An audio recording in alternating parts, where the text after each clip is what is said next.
Bismillahi walhamdulillah wassalatu wassalamu ala rasulillah. Welcome to one and all on the show Call to Guidance with your host Yunus Kawanga, coming to you live from the Salam Media Studio. Subhanallah, it is 3 minutes past 8 Central African time.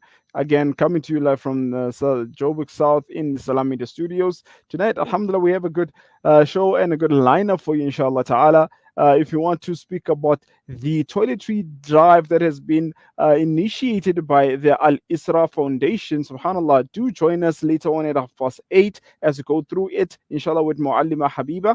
However, to start off the show tonight, we'll be learning about how to learn Arabic online. Many people have different views regarding learning online as it is, but some people do yearn and wish to learn the Arabic language, the language of the Quran. However, do not find, I can say, the time to actually go on the on-site facility to learn it. However, in the modern day of technology, alhamdulillah, things have been made easy for us, and literally knowledge is at our fingertips. So on this, inshallah, I'll be joined by Sheikh Muhammad Kalla, who is a graduate of the Madinah University with a BA in Islamic Law and a diploma in Arabic. And he's also Hafidh of the Quran, inshallah ta'ala. And with this, we'll be discussing his organization called Islam Without Borders, which is the main, we can say, the corpus which will be hosting the course of learning Arabic online. Assalamu alaikum wa rahmatullahi wa barakatuh, Sheikhana, welcome.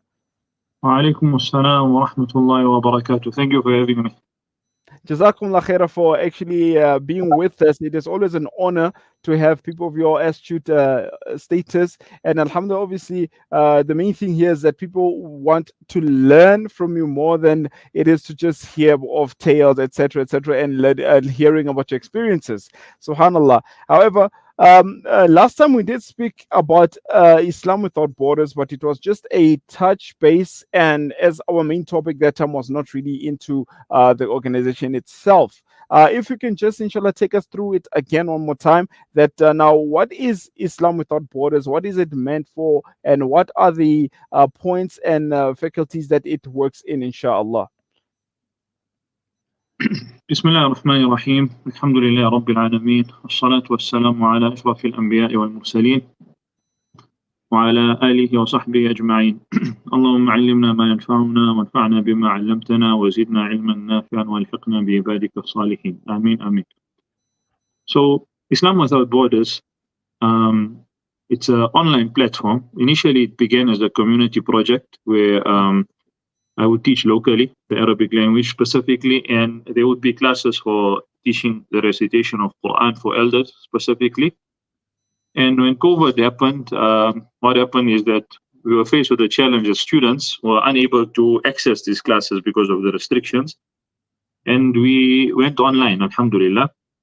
And from there, it grew from a community learning project to something which was national and after that international. So alhamdulillah, Islam Without Borders is an online platform for learning Islam, specifically Arabic. And recently, we've added on other subjects, alhamdulillah, and we have students from all over the world. However, our main base is in South Africa. So what we do teach is that we teach the Arabic language, and the other subjects that we teach fall under a new course called Light Upon Light. It's about a year old now. The Arabic is much older, about 4 years now. And with Light Upon Light, we teach 3 subjects, which are not taught in a general manner, which is sort of like lecturing, but a more traditional or methodical approach to those subjects, covering content which is not generally covered in certain lectures. And those subjects are 3, which is tafsir, hadith, and Islamic history. So Islam Without Borders currently offers those courses, the course in Arabic, and that spans for about 3 years. And thereafter, we also offer a weekly course known as Light Upon Light, which is available on our website, islamwithoutborders.co.za. And there we teach tafsir, hadith, and Islamic history. And all of the classes are live besides the Arabic introduction. It's a pre-recorded class, alhamdulillah. And all our lessons are recorded to make it easy for people who are unavailable during the live sessions. So that's what Islam Without Borders does, alhamdulillah. And inshallah, in the near future, we'll be adding other courses on Islamic inheritance and zakat and so on and so forth. just simple courses which people can look over and look through to get a better understanding. And we also have our free courses which are recorded online, brief history of Palestine, methodology of learning Arabic, and some other short courses we have on certain topics which cover certain aspects which people may find beneficial. Alhamdulillah. MashaAllah, tabarakallah. Now, going into the main point of tonight's discussion is the Arabic course itself. Now, if you can just take us through the course itself, how it's being taught. I mean, many people, like I said before, have different perspectives of learning Arabic. People would fight in terms of should we still learn the classical Arabic or should we try and learn the more colloquial language, Arabic, according to the place where you are, etc. Now, if you can just take us through the mission of the Arabic course and how it will be taught, inshallah. Okay, so just to touch on what you mentioned, Molana, is that any language, you'll have a colloquial version of the language and you'll have a classical version of the language or standard version of the language to be more accurate in this sense. So Arabic has what they call MSA, Modern Standard Arabic, what we refer to as Fusha.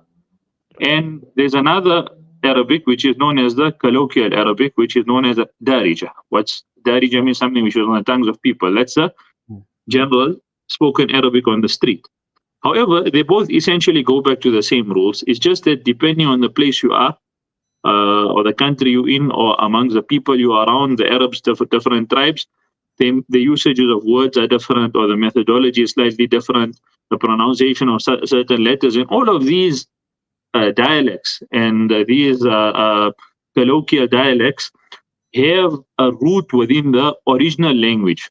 However, over time, they've standardized the language to what they call Modern Standard Arabic, and they have certain rules that Modern Standard Arabic follows, which are the same rules which are in the Quran and in the Sunnah. All the rules are derived originally from the Quran and the Sunnah and formulated. The grammar has been formulated from the speech of the Arabs before. And when the need for the science came about, they formulated in grammar and morphology and the different sciences of the language came about. And thereafter, it was called Modern Standard Arabic, but it's essentially the same rules which would apply to colloquially spoken Arabic, or the Arabic which is in the Quran, or the Arabic which is at the time of Nabi Sallallahu Alaihi Wasallam, or the Arabic we speak now. The rules are essentially the same. So that's just to clear up what is meant by classical and colloquial and other things. However, the method of teaching the language differs. So you'll find some people, they impose a method of where they want to teach you the colloquial tongue of a certain people, for example, the tongue of the people in the Levant or in the Gulf or the Egyptian or the whatever it may be. However, that is limiting because the amount of text which is available in terms of methodically going through that is not something which is available at your disposal. And it may give you an understanding in terms of the structure of the language, natural understanding where your mind can think in that language, but it doesn't necessarily give you the ability to understand books and the Quran and all of that because of the structure, meaning you manipulate it to make it easier to speak. And that's mostly something which can be attained by people if they live within that society. But we don't live in that society. So generally, when you're talking about learning Arabic, there's two ways which Arabic are taught. The first way, which is popular within Turkey and the Indo-Pak and all of the regions which are non-Arab regions, they use what they call a methodical approach. And the methodical approach entails learning the structure of the language, the grammar, the morphology, the rhetoric, learning the rules. But this doesn't necessarily translate into knowing the language. You can know the rules of something, but implementing it, whether it be being able to speak the language, read the language fluently, listen and interpret immediately without having to go back to a rule, writing the language consistently or coherently, it doesn't necessarily translate to that. But it does translate to the understanding of the structure of the language, and it does have its importance. The second method which is used is what they call the skills-based approach method, meaning that a student develops through acquiring skills the same way a child develops through acquiring skills of a language. Hence, the student by listening acquires the skill of listening, and by expressing develops that skill, and by reading develops that skill, and by writing develops that skill. So that skill-based approach method is what is generally used in the Arab world, and the syllabi which were designed in the Arab world, like the Madinah syllabus, which is popular, the Al-Arabiya to Bayna Yadayk, Nashi'in, Al-Arabiya lil-Haya, all of these syllabi center around that style of learning. And then they incorporate the grammar here and there. So that's the two styles of learning. Now, what I found, the way I teach the language is that because I'm teaching it to non-native speakers in a non-native environment, meaning that if you were to learn one of these syllabi within Saudi Arabia or any Arab country, Jordan, wherever it is, the syllabi would work efficiently, or the syllabus would work efficiently because you are immersed in an environment which supports skill-based learning. Meaning that you're going to be going out and listening to somebody speak in Arabic 24 hours of the day. You're going to have to speak and be forced to speak to every single person, whether it's the mechanic or the shopkeeper or the teller at the bank or wherever it may be. You will be forced to speak the language, listen in the language, write in that language, read in that language, whatever it is. So that approach is suitable as it is described in those books, in those environments, and it is a correct approach. Why? Because you learn the language best from its people. However, when you find yourself outside a non-native environment, you're outside that native environment, then what happens is that you fall short because you're not in that environment and you're trying to gain these skills in a very limited time space, 2 hours or 3 hours or 4 hours or 5 hours a week. So you're only immersing yourself for that time period, and that's problematic. So what I've seen, what works the best, is that to mix between the two methods, the methodical method and the skill-based approach method. And what I've done is that I've designed a textbook on Arabic grammar and morphology, which just is enough to allow a student to understand certain structures which allow him to manipulate the language.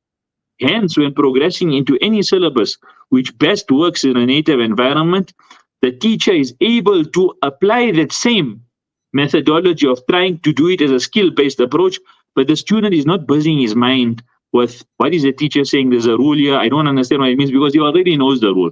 So when he looks at a phrase, he memorizes the phrase, he applies it to the skill-based approach, he listens to the phrase, maybe says the phrase, expresses it, maybe reads it, maybe writes it later on, but he understands that amount of grammar which is not technical enough to cause confusion, but is technical enough to allow the student to manipulate that phrase to create multiple phrases and multiple words in a certain way, which allow him to develop much faster. So that's the method that we use, alhamdulillah.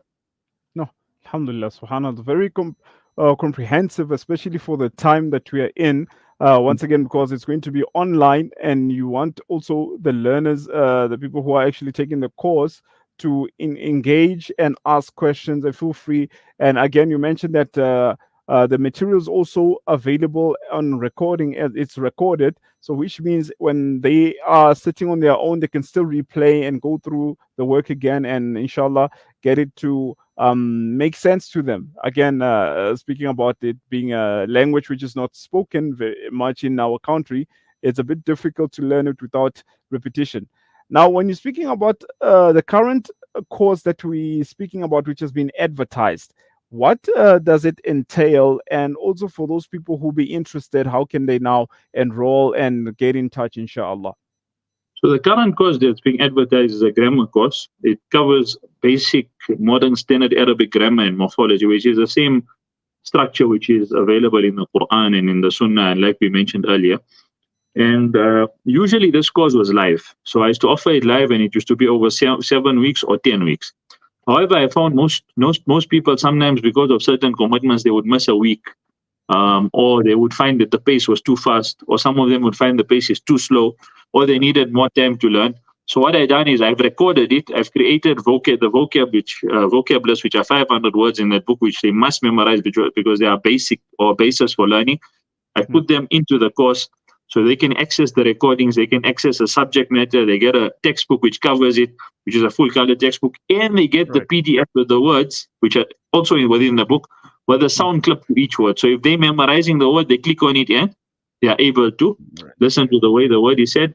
So if they follow an approach where they do 4 hours a week, they complete the book in 7 weeks. If they do 3 hours a week, 7 weeks, they'll complete it. 4 hours a week, they'll complete it in 7 weeks, like that. So depending on the amount of hours they put in a week, if it's 4 hours a week, 10 weeks it will take. If it's 3 hours, 7 weeks. And there also the words need to differ. So if you're doing it in 7 weeks, 4 hours a week, we need to memorize 10 words a day. If you're doing it over 10 weeks, you need to memorize 5 or 6 words a day, like that. So the whole process is explained in the beginning, in the introduction to the course, of choose which method you want to follow. And if you want to design your own method, you want to do it over 20 weeks, you can also work it out, because it's all available to you. The amount of chapters there are, the amount of words there are, and you can follow your own method and go through it. And once you're done with it, it gives you a basic understanding of grammar and morphology, which is the structure which is required for you to be able to go into the syllabi and manipulate, because you're not in a native environment which allows the progression of skill learning to be easily acquired. Hence, this supplements your learning process and it actually accelerates it. So alhamdulillah, that's what's on offer currently. And like I said, it's pre-recorded and it's offered. You can go onto the website at any time, islamabad.borders.co.za/Arabic, and go and look at it. If you want to read up about it, the details are there. All of it is on the website, and anybody can go and purchase it at any time. Not only now, it will be available for a lifetime now. And once you have access to it, it's a lifetime access to the course, to the videos. You get a book immediately, alhamdulillah. It will be couriered immediately to the students who register. And this course here, alhamdulillah, we've had already over 300 students who've done it. And many of them carry over into Madinah Book 1. And in Madinah Book 1, we've had over our first batch just finished last year. We completed Madinah Book 1 to 4. And now we have a second batch which will be completing this year before Ramadan, inshallah. So the batches from the beginning are showing their results. And with the years, we've learned how to efficiently teach and how to maximize the time, because we teach over 3 hours a week. So what to advise the students with doing, what not to do, how to accelerate certain processes. We may add certain supplementary content to aid the students, because we realize the environment is not there to supplement them. So all of these things, alhamdulillah, over the past 4 years, we've learned what is good to do and what actually helps in learning the language. Subhanallah, mashallah, tabarakallah.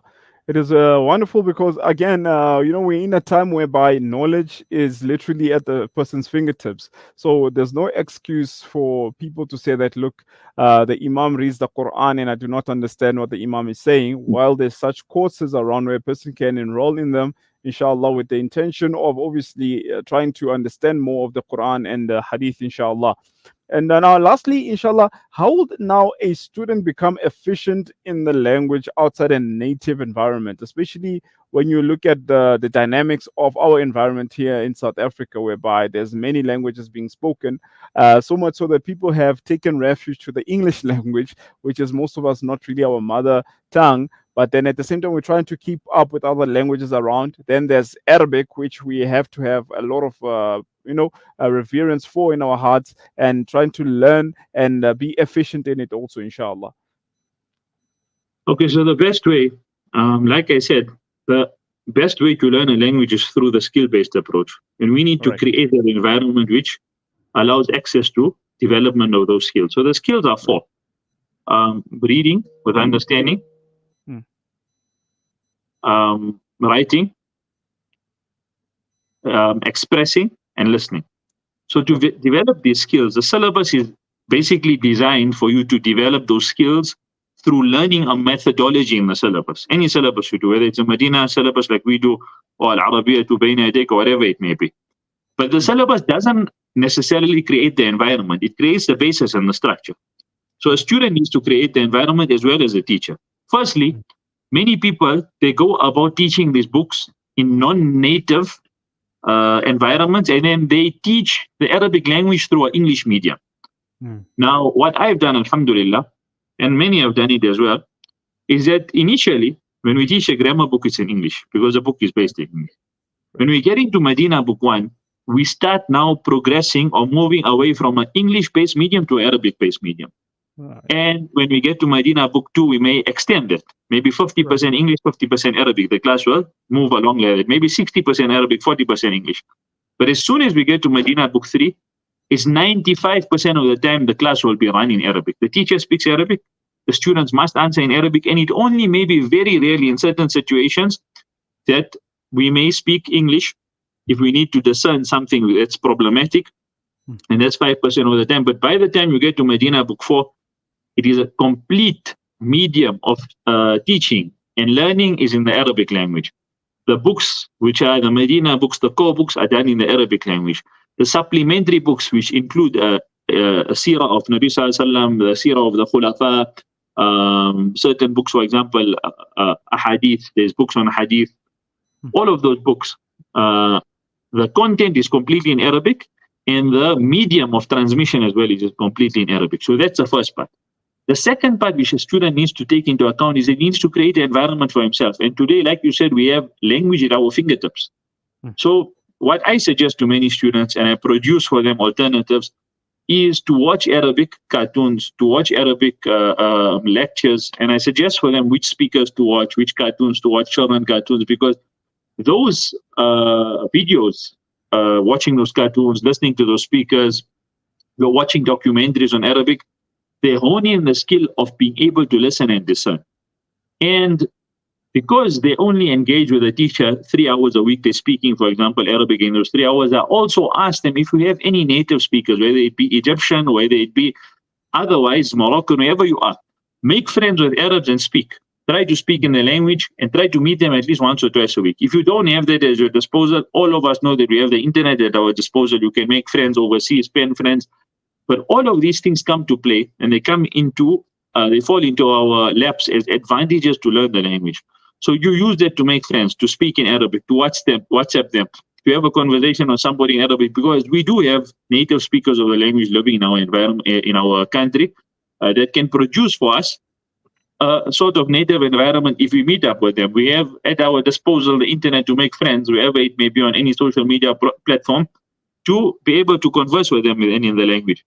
And lastly, to read certain books outside the curriculum. So I suggest for them children's books, and we do that. They do read certain storybooks which are designed for children. They read them. And I always encourage students to read out aloud. But all of this, when it comes together and the student puts the effort in for a certain amount of time, 2 to 3 years, they will find after the 3-year mark, they know the basics of the language. They have attained the language. They don't need a teacher anymore. They have become efficient at being able to learn the language on their own. And if they need to reference, they understand how to look up in a dictionary, how to search on the internet.